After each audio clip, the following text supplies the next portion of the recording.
And the SummerSlam card is coming together. The big question, I guess, other than whether or not Rhea Ripley is going to be healthy enough to wrestle and what they're going to do with her championship, is whether Sami Zayn makes it to Minneapolis with that WWE championship. It's not looking good. And a lot of people are going to be very happy about that. They've been giving Sami shit all week, saying he's not deserving of being a world champion. And I think I put that shit to bed pretty well on TNT on Tuesday night in my little rant. I'm not going to get into that again. But these are likely the same people that shit on the idea of Daniel Bryan as WWE champion and said, oh, he's too small. He doesn't look the part. He looks like a fan. He's not a wrestler. He's too short. And they ended up with a great story where the fans rallied behind him and it gave us one of the great all-time WrestleMania moments. For every Daniel Bryan is champion, we had a guy 3 times his size like the great Khali, who absolutely sucked, Jinder Mahal, who took his vitamins and got the eye of Vince McMahon and won the belt. That reign sucked. That reign also lasted 6 months. So if you can suffer through that, you'll live having Sami Zayn as WWE champion for a week or a month, whatever it turns out to be. No one really deserves it. Oh, he deserves to be the champion. No one deserves it. He's earned it. Through his work, even just the last couple of months on SmackDown, he's earned the right to hold that title, and it throws a little chaos into the build to SummerSlam. But on SmackDown, Adam Pearce, who is filling in for Nick Aldis, announced that Sami Zayn is going to be defending the WWE Championship on Raw tomorrow night in Chicago. Is it me, or does it feel like we've had more televised World Championship matches between WWE and AEW this year than any other year? And we're only halfway through the year. This is going to be at least the 5th WWE title match alone on television in 2026. The 3rd in less than a month, if you count those 2 that Cody and Gunther had back-to-back a few weeks ago. That's not counting the times that CM Punk defended the World Heavyweight title. That was at least twice, maybe 3 times. All right, once against Braun Breaker and once against Finn Balor, and might have been just those 2. MJF is about to have his 7th AEW World Title defense of the year on television this Wednesday. And that doesn't include the weekly title defenses by Darby Allin when he was the champion. Very likely that we are going to end up with 2 world title changes between the 2 companies within 48 hours this week. But that's a lot of title matches being given away for free. Sami is going to defend against Cody Rhodes after Cody beat Jey Uso in a number 1 contenders match on SmackDown. And Raw, and you got to love it, by the way. You know, Jey Uso, he's in the King of the Ring final for a shot at the World Championship of his choosing at SummerSlam, and he loses. There he is, though, in a number 1 contenders match for the other belt on SmackDown, a brand he's not even on. And on Raw tomorrow, the show happens to be in Chicago, where CM Punk has been rumored to make his return. It would make all the sense in the world for him to be on that show tomorrow. When he does, he will likely end up on SmackDown. When he does, meaning when he returns, he will likely be on SmackDown. And all signs point to him wrestling Cody Rhodes on the SummerSlam card. And if that happens, that leaves Sami Zayn without a match on that show. Now, I'm a little torn on this. On the one hand, I would really hate for Sami to only get 9 days as champion. Others have gotten less. Okay, I've used the Christian example from 2011. People have been cashed in on and lost their championship in 5 minutes.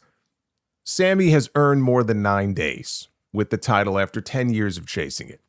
But if the plan is to do Cody Rhodes against CM Punk at SummerSlam, that is legitimately one of the 3 biggest matches that this company can put together right now. If it has enough time to really get built up properly.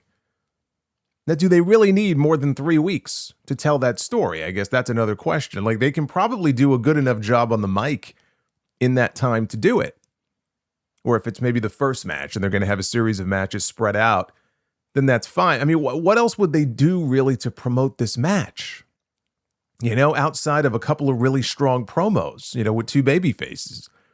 We're going to have another tired pull-apart brawl, another tired contract signing, another can they coexist tag team match. Like, When you really stop and think about it, because we talk about, oh, man, I hope they have enough time to build this. You got to give it time to build. And look, not everything is going to have the build of a Takeshita Okada, which they spread out over a year, right? A year and a half, or whatever else, whatever other example you want to use. The slow burn, right? Not everything needs that much of a burn. But how much time do they really need to tell a story with Cody and Punk? Probably not very long. So they could do it.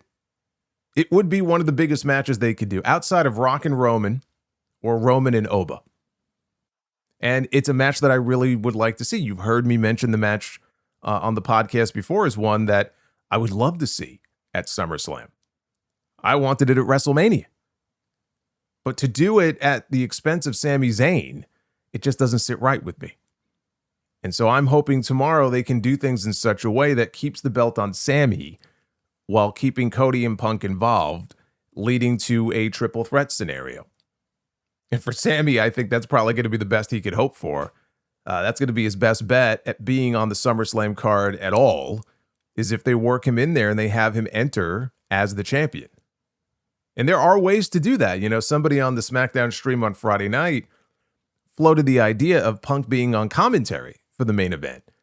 And Sami gets desperate late in the match. He goes after Punk to goad him into coming after him, and Cody ends up getting disqualified. Now Cody's got a problem with Punk because Punk just cost him the WWE title. Now you have all three men intertwined with one another. And I like that.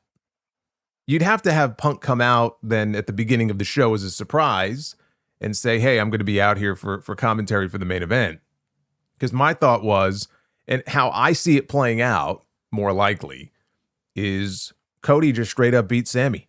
And he wins the belt back. And after the match, Punk's music hits and he walks out as a surprise at the end of the show for the big stare down with Cody. Right? To tease that match, that possible match for SummerSlam. And that's my fear. Cody's going to do to Sami what they had John Cena do to Rey Mysterio all those years ago. And funny enough, what happened after Cena beat Rey to win the championship on Raw? CM Punk came out as a surprise at the end of the show for a stare down with John Cena. That was the first night, actually, we heard Cult of Personality in WWE. That's what this feels like to me. I think Sami Zayn has got a little over 24 hours left in his title run. And that sucks if that happens. To not even have one successful title defense, that would suck. But the people saying, well, maybe Punk returns and interferes in the match, right? Why would he interfere in the match? Like the people I saw talking about that this week, I don't know if they really fully thought that through. Like, what sense would that even make? He's not just going to interfere in the match. He would have to be provoked in some way. He's not going to randomly show up and cost Cody Rhodes the championship and return as a heel in Chicago. Like, what are you smoking? That doesn't make any sense. The commentary option, though, to me, that would make the most sense if they wanted to find a way to keep the belt on Sami. Otherwise, I just don't think it's looking good for him. I mean, look, Cody fatigue is a real thing. I sound like I'm about to launch into a fucking ad for some new medical pill that's being sold. Cody fatigue is a real thing. Ask your doctor if the Cody pill is right for you. That's true, though. Cody fatigue is a real thing. They need to tread very carefully because if he just goes in there and takes the belt right back from Sami straight up, fans are going to start to rebel against him. And I'm not saying there aren't fans already doing that on a smaller scale. You don't really hear it a lot at the venues. He did get more of a mixed reaction walking out on SmackDown for that opening segment on Friday. But I mean, we've been through this before, even with the Randy Orton stuff earlier this year, where some of these fans, it was kind of 50-50, or they were leaning more into the boos than the cheers for Cody. But in the end, Cody finds a way to kind of turn it around. And by and large, the fan reactions to him are still largely positive. I think a move like this, though, this could potentially tip the scales in the opposite direction, and that could blow up in their face. So you just have to be careful with how you approach it. And I mean, if the idea was to turn Cody heel, then that's fine. But I don't believe that's the case here. Unless the idea is if we move Punk to SmackDown, we can turn Cody heel finally and Punk can be the top babyface. Soon to be 48-year-old CM Punk is your top babyface. That doesn't sound like a wise move to me. I don't think that's who you replace Cody Rhodes with.